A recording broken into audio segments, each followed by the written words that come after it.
Kami dari Polda Jabar akan menyampaikan update perkembangan penanganan kasus Vina Eki yang telah diputus oleh pengadilan terhadap 8 tersangka lainnya. Dan saat ini kita sama-sama menyaksikan bahwa di sebelah saya telah berhasil diungkap 1 tersangka lainnya. Untuk itu saya akan sampaikan rilis pada hari ini, yaitu pengungkapan kasus dugaan tindak pidana turut serta melakukan pembunuhan berencana dan turut serta melakukan perbuatan kekerasan, memaksa anak melakukan persetubuhan dengannya, sebagaimana dimaksud dalam pasal 340 KUH Pidana, junto pasal 55 ayat 1 ke 1 KUH Pidana, dan pasal 81 ayat 1 Undang-Undang RI nomor 35 tahun 2014 tentang perubahan atas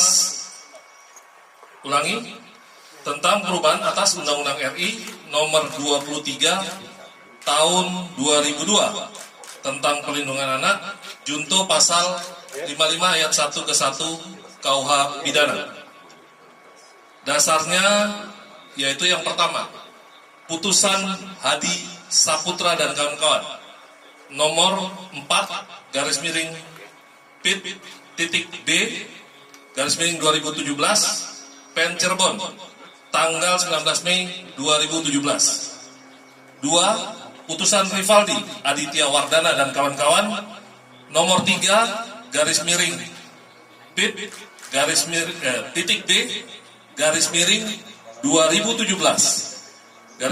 PN Cirebon tanggal 19 Mei 2017.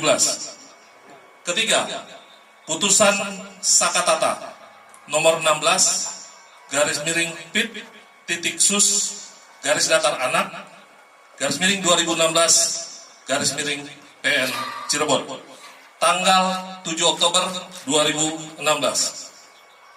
Yang keempat, adanya laporan polisi nomor LP 953-D-Romawi 8-2016 Jabar Cirebon Kota tanggal 31 Agustus 2016 atas nama pelapor Rudiana. TKP-nya pada hari Sabtu tanggal 27 Agustus 2016 di lokasi lahan kosong di belakang bangunan showroom mobil Jalan Perjuangan Majasem, Kampung Situ Gangga, Kelurahan Karya Mulya, Kecamatan Kesambi, Kota Cirebon. Sebagai pelapor adalah Rudiana. Tersangkanya saat ini PS alias Perong alias Robi Irawan.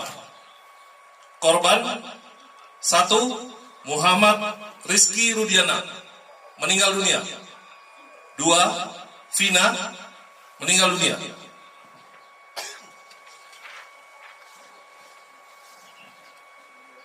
Peran tersangka PS alias Perong alias Robi Irawan berdasarkan putusan pengadilan nomor 4-Pit.D-2017-PN Cirebon tanggal 19 Mei 2017 atas nama terdakwa Hadi Saputra dan kawan-kawan, yaitu melempari korban Rizky dan Vina dengan menggunakan batu yang mengenai spakbor, lalu mengejarnya sampai di flyover.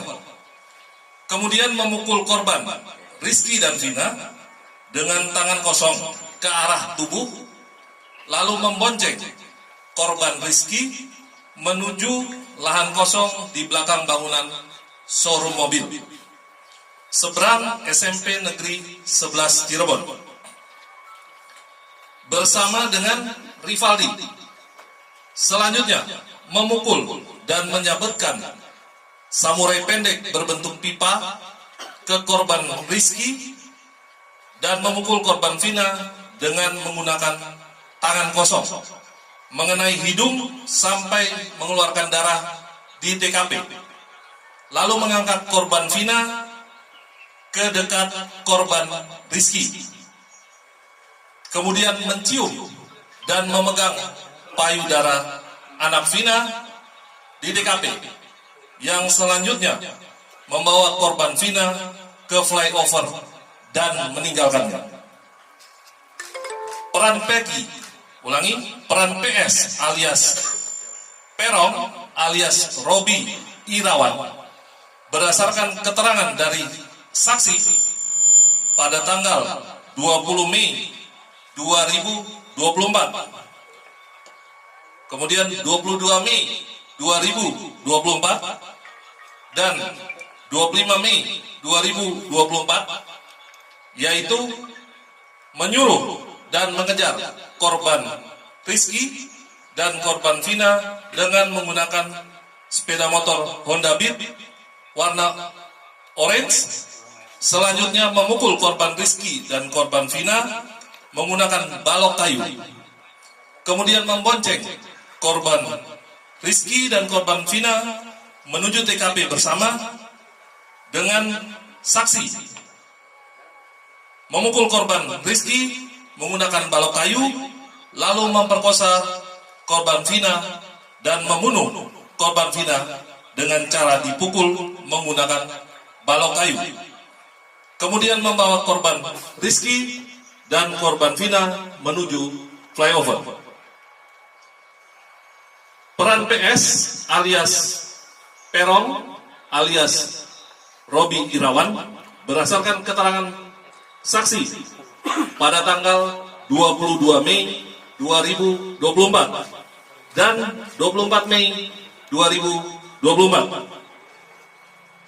Saksi bekerja di sekitar TKP selama 5 tahun, dan saksi mengenal wajah orang-orang yang biasa nongkrong di depan SMP Negeri 11 Cirebon, namun tidak tahu namanya.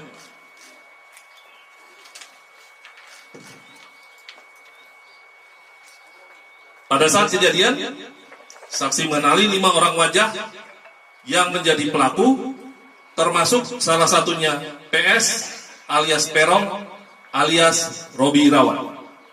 Saksi mengenali 5 motor yang menjadi barang bukti dan mengenali 1 motor smash warna pink yang dikendarai oleh tersangka PS. Ditunjukkan Facebook atas nama akun Peggy Setiawan yang di dalamnya terdapat gambar motor smash warna pink, dan saksi membenarkan pada malam kejadian tersebut motor smash warna pink berada di tempat kejadian.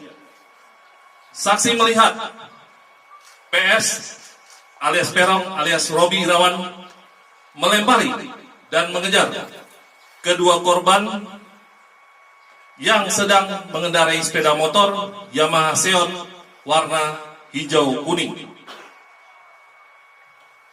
Peran PS alias Perong alias Robi Irawan, berdasarkan keterangan dari saksi pada tanggal 22 Mei 2024,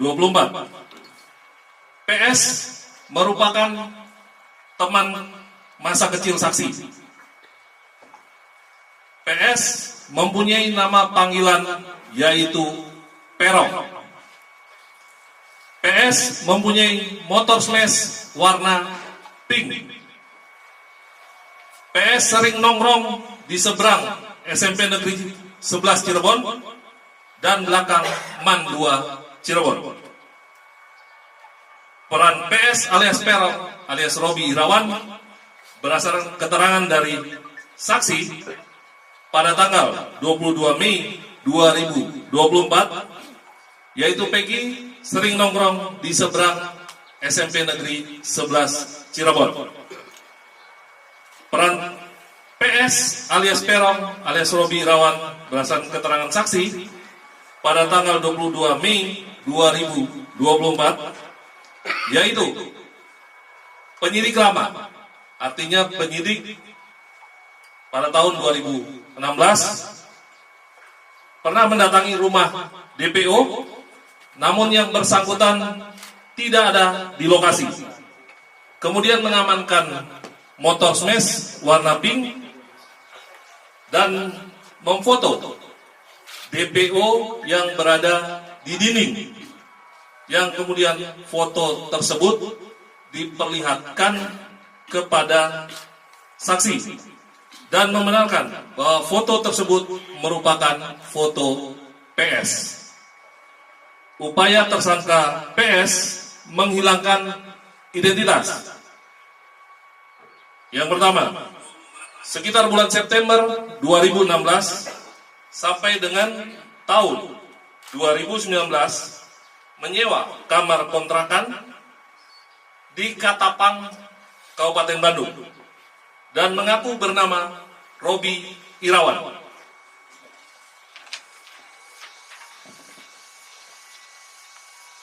Dikenalkan oleh A. Saprudi kepada Tuti Jubaida adalah sebagai keponakannya yang bernama Robi.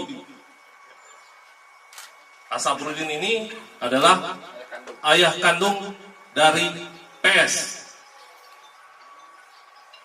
Memiliki 2 akun Facebook atas nama Peggy Setiawan dan Robi Irawan. Barang bukti.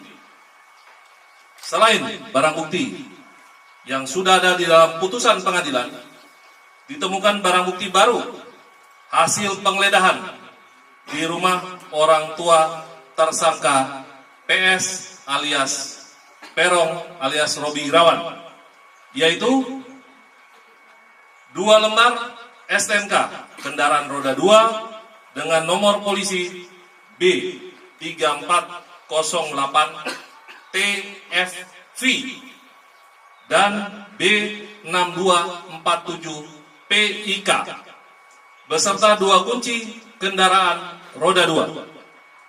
1 lembar asli surat kelahiran atas nama Peggy Setiawan. 2 buku rapot asli SD dan SMP atas nama Peggy Setiawan. 2 lembar ijazah asli SD dan SMP atas nama Peggy Setiawan. 2 lembar fotokopi kartu keluarga nomor 32090405090062. 1 lembar fotokopi biodata pendudukan atas nama Kartini. 2 lembar ijazah dan hasil ujian nasional SMP atas nama Peggy Setiawan. 1 lembar fotokopi surat keterangan pembuatan KTP atas nama Peggy Setiawan. 1 lembar surat pemberitahuan SMP atas nama Peggy Setiawan. 4 lembar foto Peggy. 1 lembar kartu Indonesia Pintar atas nama Peggy Setiawan. 1 lembar fotokopi KTP atas nama Luciana. 1 lembar fotokopi kartu ujian atas nama Peggy Setiawan. 2 buah dus box handphone Infinix dan Samsung Galaxy A05. Barang bukti dari PS alias Perong alias Robi Irawan yaitu 1 unit handphone merek Samsung warna hitam milik PS alias Perong alias Robi Irawan.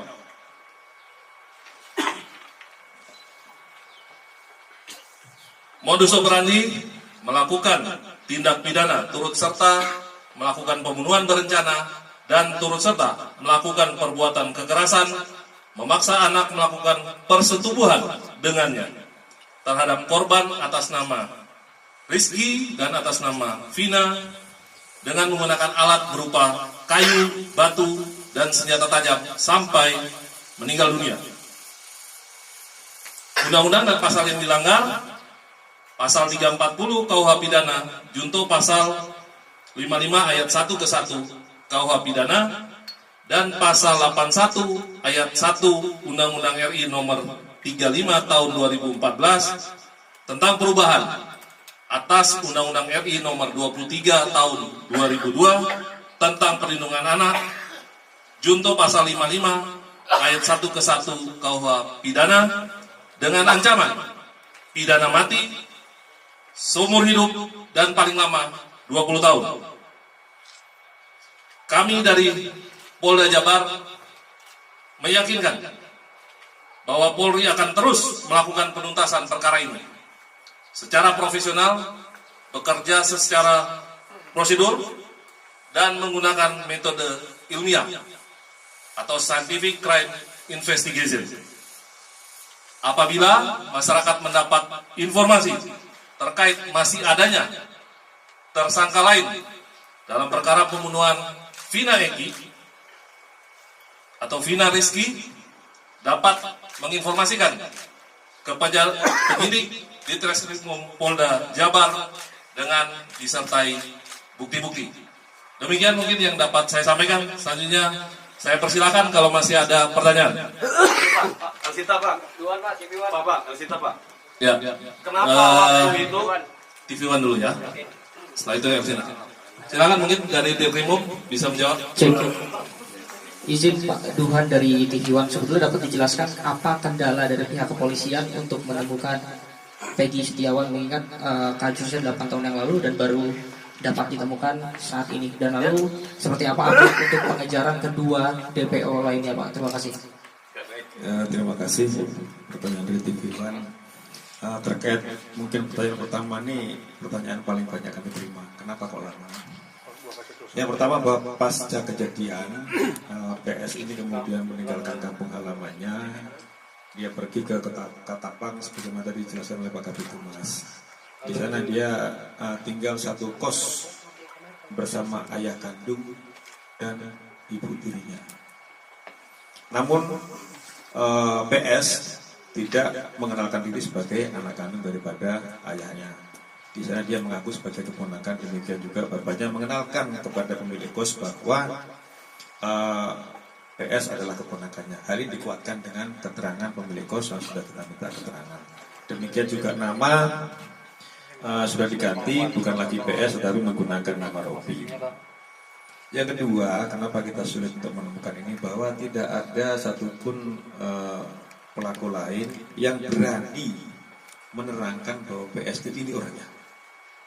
Padahal mereka tinggal di satu lingkungan, bahkan ada teman sekolah ataupun teman bermain. Jadi kenapa kesulitan kita selama ini seperti itu? Karena memang saksi yang berani menerangkan itu belum ada. Akhirnya kita ajak bicara para tersangka yang sudah vonis, dari hati ke hati mereka menerangkan bahwa PS adalah ini orangnya.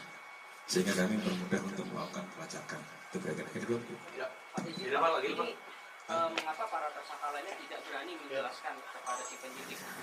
Ya, itu bukan ada alasan lain dari para tersangka ya, apakah memang dia melindungi ataupun PS ini sejauh mana sepak terjangnya di kalangan mereka, ada yang bilang takut dan sebagainya. Jadi ketakutan dari mereka saja, tidak berani menerangkan PS ini orangnya. Hingga itu mempersulit kita untuk melakukan pelacakan. Dan menurut keterangan dari kepala lingkungan atau RT di tempat tinggal di mana PS berada juga, manakala PS ini pulang ke rumah juga sering menggunakan masker sehingga berusaha mengelabui lingkungan. Nah, dia kemarin pergi dari Cirebon sekitar tanggal 15-an ke Bandung menggunakan masker juga sama, menurut keterangan dari kepala lingkungan yang ada di Cirebon. Ya, Elsinta dulu, nanti coba Elsinta. Saya Pak dari Elsinta. Waktu penyidikan di awal, waktu proses persidangan terus penyidikan, kenapa para tersangka ini ataupun terduga ini mencabut keterangannya? Itu yang satu. Ya. Kedua, Satu dulu ya, dulu ya. Ya. Oke. Nah, kenapa para tersangka ini mencabut keterangannya? Ini memang ada instruksi dari kuasa hukum. Jadi semua tersangka diperintahkan untuk mencabut keterangan. Bahkan di persidangan terungkap bahwasannya kuasa hukum mendatangi salah satu saksi, ini terungkap di persidangan, untuk mengarang cerita terkait dengan alibi para tersangka pada saat itu. Jadi tersangka ini diminta untuk mengarang cerita bahwasannya mereka ini pada saat kejadian itu tidur di rumah Pak RT. Dan itu sempat Pak RT terangkan, namun pada akhirnya dicabut sendiri bahwasanya para tersangka pada saat kejadian itu mereka tidak tidur di rumah Pak RT, melainkan besok malamnya setelah kejadian malam Minggu, jadi malam Senin. Kemudian mereka itu tidur di rumah Pak RT, itu benar. Jadi Pak RT waktu itu sempat mengaku bahwa mereka tidur, akhirnya dicabut pada saat sidang, dan itu menurut keterangan dari para saksi itu adalah permintaan dari kuasa hukum tersangka dan keluarganya. Berarti nyambung ya ketika waktu penyidikan termasuk waktu fakta persidangan bahwa ke-8 tersangka ini melakukan penganiayaan terhadap petugas. Terkait penganiayaan, ini rekan-rekan sekalian, pada saya itu memang ramai di Facebook bahwasanya mereka disiksa. Tetapi pada saat pemeriksaan muncul bahwa itu juga dilakukan oleh sama tahanan. Dan kemudian pada saat itu telah dilakukan proses terhadap anggota yang jaga tahanan maupun penyidik, itu 15 orang sudah diproses terkait dengan kelalaian mereka dalam menjaga tahanan. Jadi ada upaya dari tahanan lain, mereka disiksa juga sampai penggep-penggep itu, yang mana waktu itu muncul di Facebook kemudian rame. Itulah yang kemudian menjadikan kasus ini tarik ke Polda Jabar. Jadi sesama tahanan mereka saling pukul sehingga mereka lebam-lebam, dan terhadap anggota 15 orang sudah dikenakan tindakan disiplin. Berarti membahayakan juga ya. Ya. Bahkan di rutan juga salah satu tersangka mereka dipublik bersama mereka sendiri. Ini yang terungkap. Ya, Mas. silakan. Peggy kan kemarin dari Pak Kabid Humas menerangkan kalau dengan Peggy merupakan otak pelaku dari kejadian ini. Seperti apa Pak? Bisa dijelaskan Pak? Jadi memang PS ini merupakan otak pelaku. Jadi ketika mereka kumpul-kumpul sesama geng motor, kalau mereka dibilang monreker, mereka manakala ada kelompok investasi yang lewat di jalan itu, mereka sering lempar dengan batu. Itu yang terjadi. Nah, pas ada kejadian, PS mengajak salah satu tersangka lain untuk mengejar korban ini, yang dia sampaikan bahwa saya ada masalah dengan itu. Kejar.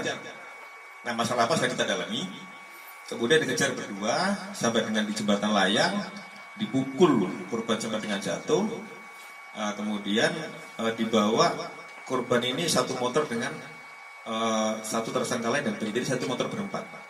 Yang korban Eki taruh depan, didudukkan depan joki, kemudian joki, di belakangnya ada korban yang wanita, Vina, kemudian di belakang lagi adalah PS.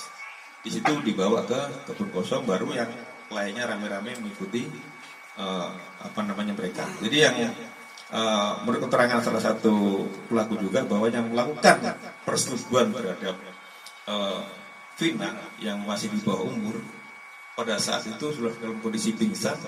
Yang melakukan persetubuhan pertama adalah PS, kemudian diikuti oleh tersangka lain, kecuali satu yang memang di bawah umur tidak ikut melakukan persetubuhan. Jadi perlu saya tegaskan di sini rekan-rekan bahwa tersangka semua bukan 11 tapi 9, sehingga DPO hanya 1. Untuk itulah kami selama ini meyakinkan bahwa 5 keterangan berbeda dari tersangka itu ada yang menerangkan 3, ada lagi yang menerangkan 3 dengan nama berbeda. Ada yang menerangkan 5, ada yang menerangkan 1. Setelah kami melakukan penyidikan lebih mendalam, ternyata 2 nama yang disebutkan selama ini itu hanya asal sebut. Jadi tidak ada tersangka lain. Namun apabila nanti di kemudian hari muncul tersangka lagi, ya kami akan periksa. Tetapi sejauh ini fakta di dalam penyidikan kami, tersangka atau DPO adalah 1, bukan 3. Jadi semua tersangka jumlahnya 9, bukan 11. 8 melakukan persetubuhan, yang 1 tidak. Pak ada informasi mengenai di media sosial soal identitas Peggy versi lain, itu dari polisi. Ya, bahwa kita yakinkan PS adalah ini. Kita sudah menyita sejumlah dokumen terkait dengan identitas, kemudian juga motor yang digunakan kita sudah dapat STNK-nya, walaupun motornya belum dapat, tetapi STNK kendaraan yang digunakan pada saat kejadian kita sudah mengamankan. Nah, kita meyakinkan ini dengan sejumlah dokumen, baik kartu keluarga, kemudian ijazah dan sebagainya, kita yakinkan bahwa ini adalah PS atau Peggy Setiawan. Ya. Dan perbedaan ciri-ciri Wanda Pak, kemarin sebenarnya Ya. di DPO sempat diumumkan Ya. Peggy Setiawan PS ini rambutnya keriting seperti itu. Ya, itulah namanya juga ciri-ciri kan. Semua bisa menyebut ciri-ciri. Itulah kami kenapa tidak memasang foto, karena tadi itu keterangan berbeda-beda dari tersangka, maka kami tidak pasang foto, juga tidak berusaha membuat sketsa. Manakala nanti perbedaan sehingga masyarakat juga tidak berasumsi bahwa PS ini siapa sih. Kami yakinkan bahwa PS ini dan bahwa DPO berapa? 1, bukan 2. DPO tidak ada, itu asal sebut nama pada saat. Ya, itu sudah kami dalami. Ternyata yang 2 yang atas nama Dani dan Adi itu tidak ada. Jadi yang benar DPO 1 atas nama PS. Jadi kemudian untuk motif sendiri apa? Itu karena motor atau karena percintaan? Itu kita dalami dulu ya terkait yang motor percintaan. Nanti kita mau dalami saksi yang lain. Nah, sabar terkait hal itu. Tapi pada saat PS menyampaikan kepada salah satu tersangka yang sekarang sudah menjadi narapidana, yang lain ikut melempar. Tapi pada saat pengejaran hanya berdua. PS menyampaikan saya ada masalah dengan orang ini. Tolong rekan-rekan ya, supaya tertib, tolong kita bergantian ya, karena mungkin masih banyak ini. Barangkali ada yang sebelum bertanya menyebutkan dulu dari media mana, sehingga kita kasih kesempatan untuk bergantian. Karena setelah acara rilis ini tidak ada lagi nanti doorstop ya, tidak ada doorstop. Jadi kami minta rekan-rekan manfaatkan kesempatan ini untuk bertanya, tapi tolong disebutkan medianya sehingga kita akan beri kesempatan secara bergantian. Silakan dari langsung dulu. Muji Pak dari Ya. Ayah. Ya. Berarti yang terpidana yang kemarin itu sudah bermufakat untuk memberikan keterangan bohong tentang siapa pelaku utamanya Pak ya.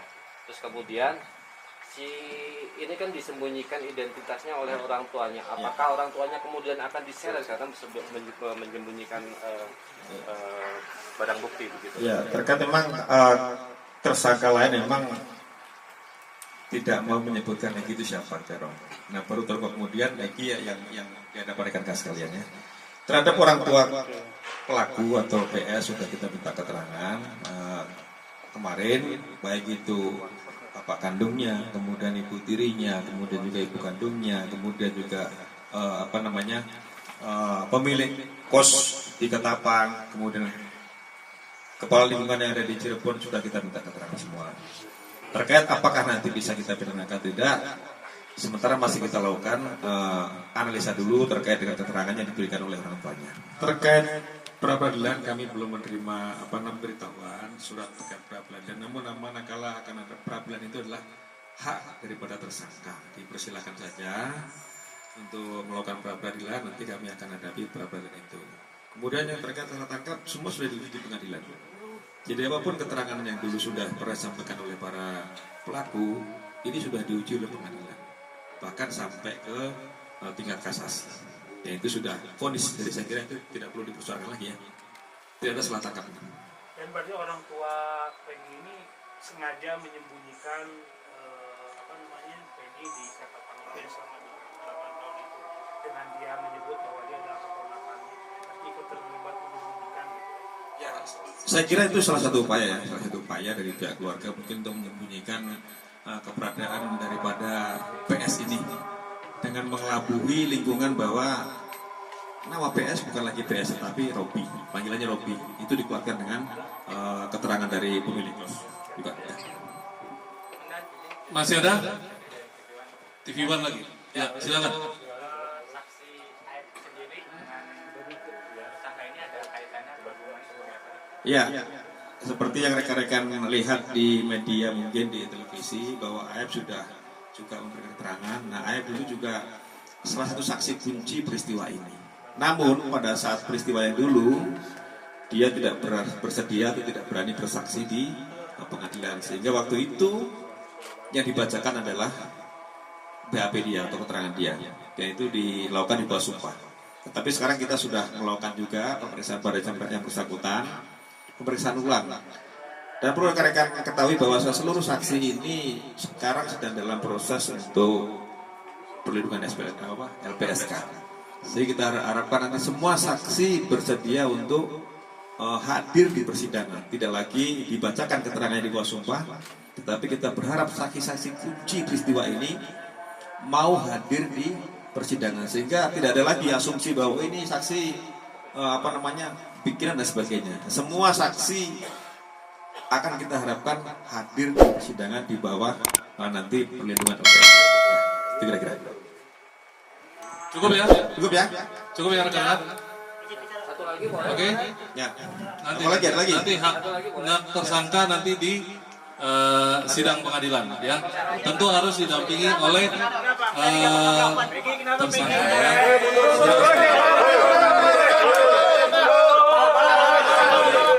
Tunggu. Agar tertib, tunggu sabar ya. Kami persilahkan. Jadi nanti kita akan mendengarkan keterangan. Tuhan, mic-nya Tuhan.